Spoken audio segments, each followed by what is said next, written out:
बिस्मिल्लाहिर्रहमानिर्रहीम। नाज़रीन सामीन अस्सलाम वालेकुम। मैं डॉक्टर मंजूर सरमलिक आई सर्जन अल शिफा आई हॉस्पिटल बहावलपुर से बोल रहा हूँ। मैं आज आपको 12 साल बच्चे का टोसिस का केस है। तो इसको बचपन से ही टोसिस है और इसकी जो आँख है ये लेज़ी है क्योंकि टोसिस ज़्यादा है, सवियर है, पैदाइशी है।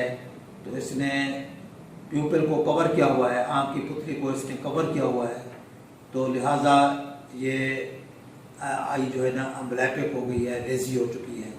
अब इसकी विजन है तकरीबन 618, दूसरी आँख की नज़र 66 है। तो इसका हमने टोसिस का ऑपरेशन किया है। इससे आप देख सकते हैं कि पहले का, सर्जरी से पहले का और सर्जरी के बाद का रिज़ल्ट आप देख सकते हैं कि बेहतरीन बैलेंस है माशाल्लाह। और ये हो सकता है कभी इसकी उम्र 12 साल है तो चांस ये है कि इसकी लेज़ीनेस जो आई की है, नज़र की कमज़ोरी, वो भी शायद इम्प्रूव हो जाए। अगर इसको ज़्यादा अर्ली कराते इसकी सर्जरी तो इसका जो नज़र की कमज़ोरी है वो ज़्यादा अच्छी बहाल होती, लेकिन अभी भी चांस है कि शायद इसकी जो राइट आई की नज़र कमज़ोर है वो इम्प्रूव हो जाए। बहरहाल ये हम एडवाइस करते हैं, लोगों को बताते हैं कि बच्चों में अगर इस तरह के मसाइल हो, सुकंट हो, टोसिस हो, तो इसको बचपन में ही एड्रेस करें, जल्दी एड्रेस करें। 2-3 साल की उम्र में ही इसको एड्रेस करें, इसका इलाज करें, ताकि नज़र जो है वो वक्त पर ही बहाल हो जाए।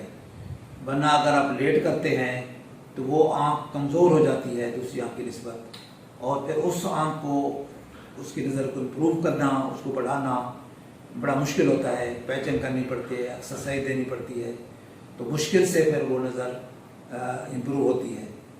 तो ये इन्फॉर्मेशन आपको देते हैं ताकि आप दूसरे लोगों से भी शेयर करें। और इसके अलावा मेरा व्हाट्सअप नंबर है 032467444024। इस नंबर पर आप रब्ता करके आँखों के बारे में मज़ीद कोई मालूमात लेना चाहें ले सकते हैं। अस्सलाम वालेकुम वरहमतुल्लाह।